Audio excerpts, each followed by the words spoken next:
साथियों नमस्कार, स्वागत है आप सभी का आपके अपने यूट्यूब प्लेटफॉर्म पर। तो साथियों यूपी टेट का एग्ज़ाम जुलाई में डिसाइड है।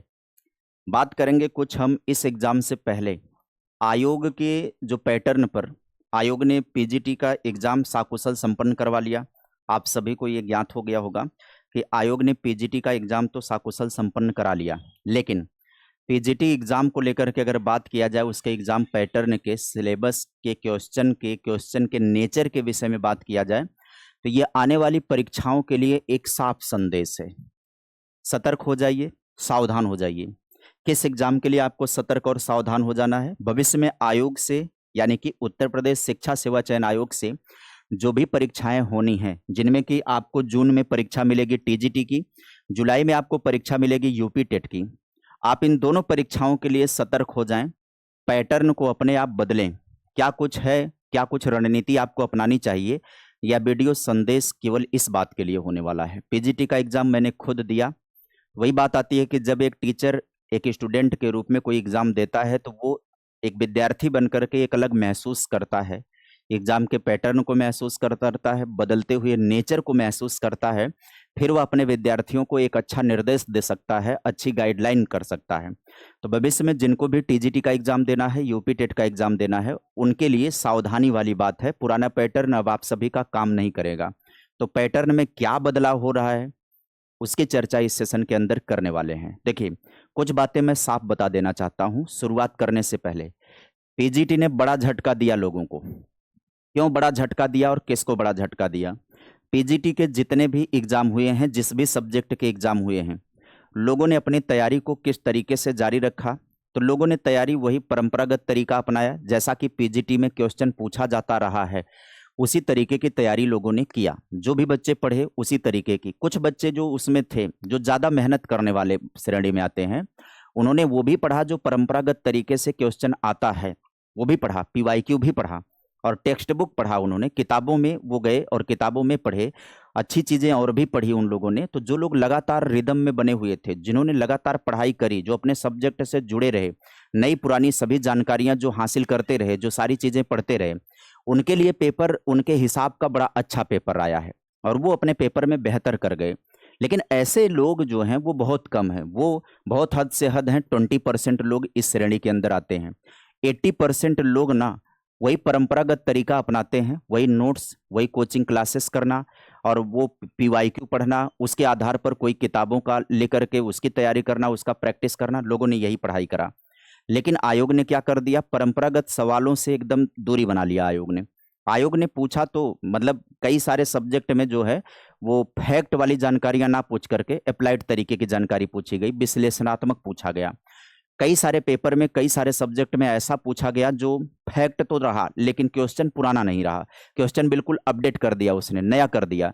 जो परंपरागत तरीके से पढ़ाई होती थी वो नहीं। जैसे बात करें हिंदी विषय को लेकर के, तो हिंदी में जितने भी पॉपुलर लोग हैं, प्रसिद्ध साहित्यकार जितने भी हैं, उनसे दूरी बना लिया इसने। आमतौर पर हिंदी साहित्य पढ़ने वाला जो विद्यार्थी है वो क्या पढ़ता है? जब वो आदिकाल से शुरुआत करता है तो वही पॉपुलर लोगों का अध्ययन करना शुरू कर देता है। वो पढ़ेगा पद्मावत को, पढ़ेगा मलिक मोहम्मद जायसी को, पढ़ेगा वो, पढ़ेगा विद्यापति को, पढ़ेगा वो, पढ़ेगा अमीर खुसरो को, पढ़ेगा वो। करते करते वो मध्यकाल में चला जाता है, भक्ति काल में चला जाता है, तो कबीर, सूर, तुलसी इनके अध्ययन करता है, मीरा पढ़ता है।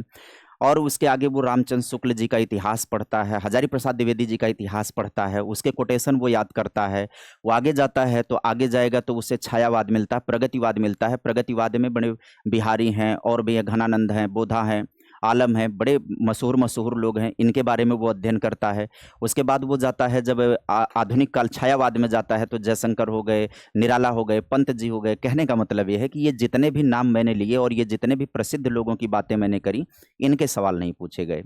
आमतौर पर जो भी विद्यार्थी पढ़ाई करता है वो इन्हीं चीज़ों को पढ़ता है, ज़रूर से ज़रूर पढ़ता है। लेकिन इन सारे सवालों से एकदम आयोग ने दूरी बना लिया। आयोग बिल्कुल नए सवालों को उठा करके उसने तरजीह दी, पूरी तरह से नए सवाल रखा उसने। और ऐसा भी नहीं कि नए सवाल इन लोगों के सवाल आए हों, जितने भी प्रसिद्ध साहित्यकार हैं उन्हीं लोगों के नए सवाल पूछा हो, उनके पूछा ही नहीं। एकदम बिल्कुल अलग सवाल, फैक्ट ही पूछा, लेकिन नए सवाल पूछा। मतलब अगर 10 सवालों को छोड़ दिया जाए तो पूरा का पूरा नया सवाल पूछा गया है। और यही कमोबेश स्थिति हर सब्जेक्ट के अंदर रही है कि नए सवाल पूछे गए हैं, पुराने सवाल नहीं पूछे गए हैं। और नए सवाल में वो सवाल आए हुए हैं जो पॉपुलर टॉपिक, जिसको आमतौर पर लोग मान लेते हैं कहाँ इसका सवाल आएगा ही आएगा, वो तो नहीं आया। कुछ एक सब्जेक्ट को छोड़ दिया जाए, जैसे संस्कृत को छोड़ दिया जाए, और कुछ एक सब्जेक्ट हैं जिनको छोड़ दिया जाए, बाकी सवालों में पूरी तरह से आयोग ने जो है नएपन को स्वीकार कर लिया है। तो इसका मतलब ये साफ संदेश है कि आने वाले टाइम पर जो लोग टीजीटी का एग्जाम देंगे, जो लोग यूपी टेट का एग्जाम देंगे, यूपी टेट के विद्यार्थी आमतौर पर अभी भी वही गलती कर रहे हैं। यूपी टेट, टीजीटी वाले तो विद्यार्थी पीजीटी से सबक ले रहे हैं। जिन्होंने टीजीटी की तैयारी कर रहे हैं, जो लोग जिनको टीजीटी देना है, वो लोग पीजीटी से उन्होंने सबक लिया है। जो पीजीटी दिए हैं तब टीजीटी देने जा रहे हैं, वो तो पूरी तरह से सबक लेकर के जा रहे हैं। जो केवल टीजीटी में बैठेंगे वो लोग भी इस बात का ध्यान रखें। और सबसे ज्यादा सतर्क तो यूपी टेट वाले बच्चों को हो जाना चाहिए। कैसी सतर्कता यूपी टेट में हो जानी चाहिए, आगे हम सेशन में चर्चा करते हैं, बातें करते हैं। देखिए, बात करें पीजीटी का ट्रेलर, हाल ही में संपन्न, मतलब कल संपन्न हो गया। पीजीटी परीक्षा ने स्टैंडर्ड सेट कर दिया। पुराने घिसे पीटे रटे रटाए सवालों को वो दौर खत्म हो चुका है। अब आयोग केवल मेमोरी का नहीं बल्कि विषय की वास्तविक समझ और एनालिटिकल अप्रोच का परीक्षण कर रहा है। जहां पर फैक्ट पूछा भी जा रहा है, वहां पर भी जब तक आपके पास विश्लेषणात्मक समझ नहीं है, विषय की वास्तविक समझ नहीं है, आप टेक्स्ट बुक नहीं पढ़ते हैं, तब तक आपकी चीजें ठीक नहीं जाएंगी। अब आगे आप समझिएगा आने वाले टाइम पर क्या होने वाला है। यह एक वेकअप बदलाव है। वेकअप मतलब जगाने वाला बदलाव है कि आने वाले टाइम पे आपको टीजीटी का एग्जाम जून में देना है, यूपी टेट का एग्जाम जुलाई में देना है। उन सभी के लिए जो जून में टीजीटी और जुलाई यूपी टेट देने जा रहे हैं, दोनों परीक्षाओं की प्रकृति एकदम अलग है। इसलिए अब तैयारी की रणनीति को भी दो अलग अलग तरीकों से समझने की जरूरत है। बहुत सारे बच्चे हैं जो टीजीटी का एग्जाम देंगे, उनको यूपी टेट का भी एग्जाम देना है, क्योंकि भविष्य में ये टेट की अनिवार्यता की बात हो रही है। अब टीजीटी के लिए एक तार्किक उदाहरण मैं आपको समझाता हूं। वर्ग ये वो विद्यार्थी जिन्होंने पीजीटी दिया है, ये विद्यार्थी नए आयोग का टेलर देख चुके हैं। परीक्षा हाल में वे महसूस कर चुके हैं कि सवाल अब सीधे तथ्य से नहीं बल्कि अवधारणाओं या विश्लेषण से आ रहे हैं। उन्हें अब किसी को यह बताने की आवश्यकता नहीं कि पुराना ढर्रा फेल हो चुका है। उनका मुख्य कार्य अब अपनी इस नई समझ को टीजीटी के सिलेबस पर पूरी तरह से शिफ्ट करना है, नए देखना है, नए पढ़ना है। तो ये वाले विद्यार्थी तो ज्यादातर चीजों को समझ रहे हैं जो पीजीटी का एग्जाम दे आए। अब वर्ग बी के अंतर्गत वो विद्यार्थी आते हैं जो केवल टीजीटी दे रहे हैं, पीजीटी जिन्होंने नहीं दिया। इन विद्यार्थियों के लिए एक भ्रम है, सबसे बड़ा खतरा, वे अभी भी पुराने टीजीटी के 10-15 साल के पीवाईक्यू को रटने ऑलिगाइड के भरोसे पढ़ रहे हैं। टीचर फेल हो चुके हैं। टीचर क्या पढ़ाता है? टीचर भी वही पढ़ाता है जो परंपरागत सवाल आते रहते हैं, वो पीवाईक्यू को देख करके ही अपना कंटेंट लिखाता है, पढ़ाता है।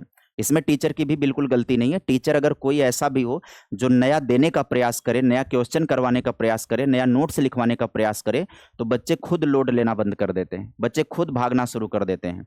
जैसे यूपी टेट में हमने नए सवाल पिछले दिनों करवाए मॉडल पेपर में, तो जो ऑडियंस ज़्यादा लाइव होती थी वो घट गई, आधी संख्या आ गई।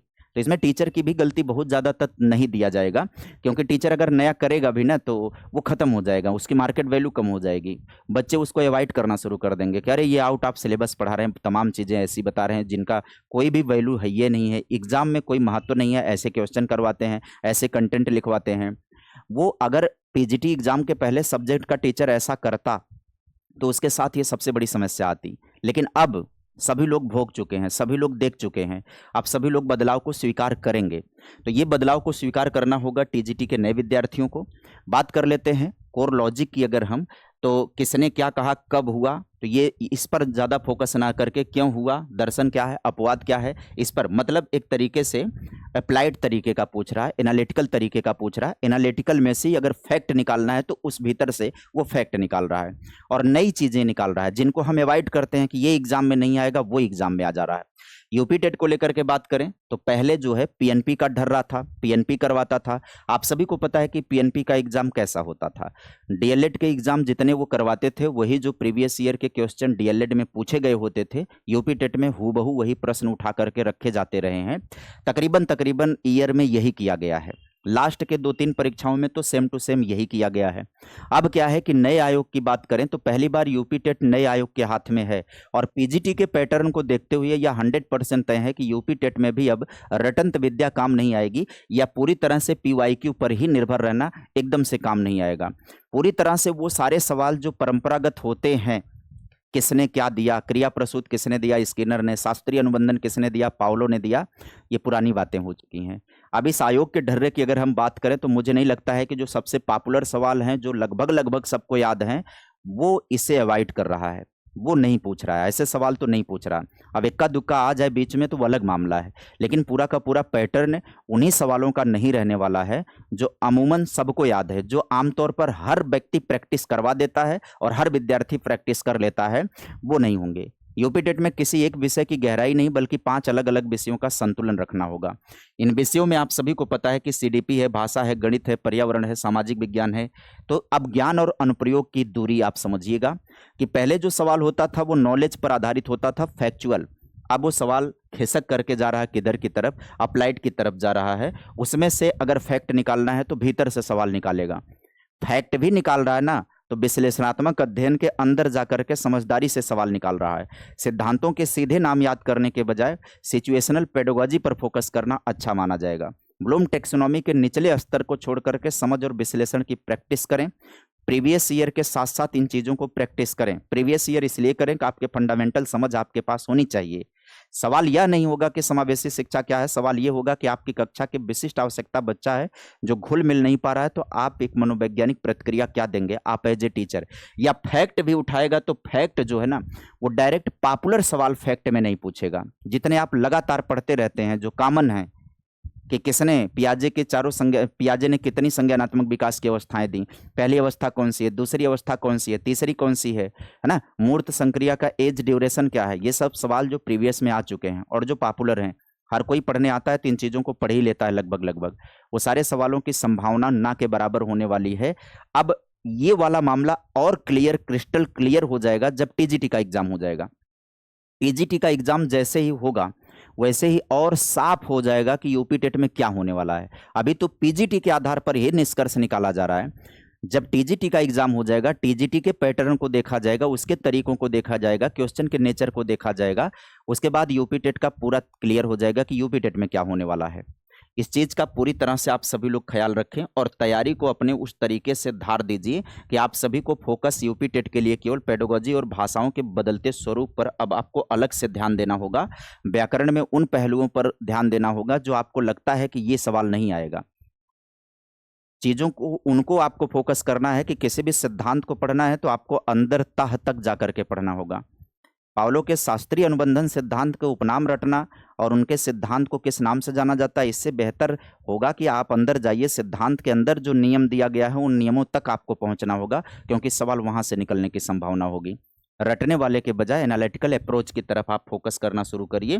कुल मिला जुला करके अंतिम बात मैं ये आपको समझाऊंगा कि आप पीवाईक्यू को तैयार कर लीजिए, लेकिन उस पर निर्भर मत हो जाइए, वो काम आ नहीं रहा है। परंपरागत जितने भी सवाल हैं वो काम नहीं आ रहे हैं। पॉपुलर लोग जो हैं, पॉपुलर लोगों के पॉपुलर सवाल वो काम नहीं आ रहा है। आने वाले टाइम पर जब टीजीटी का एग्जाम हो जाएगा जून के अंदर, तो इसको लेकर के और मामला क्लियर हो जाएगा और अधिक स्पष्ट तरीके से मैं बता सकता हूं और अधिक स्पष्ट तरीके से आप समझ सकते हैं। तो अभी पीजीटी के आधार पर ये सूचना है, ये निर्देश है, ये सुझाव है। टीजीटी का एग्जाम हो जाने दीजिए, उसके बाद और सूचनाएं और निर्देश मिलेगा, लेकिन तब तक यूपी टेट के लिए डेट कम मिलेगी, समय कम मिलेगा। तो अभी से नज़रिया बदल करके आप सभी लोग पढ़ाई करते रहिए। अब कई लोगों के दिमाग में आएगा कि टेट इतना बड़ा एग्जाम नहीं है। देखिए, जिस लेवल का जो एग्जाम देने जाता है वो एग्जाम उसके लिए बड़ा ही होता है।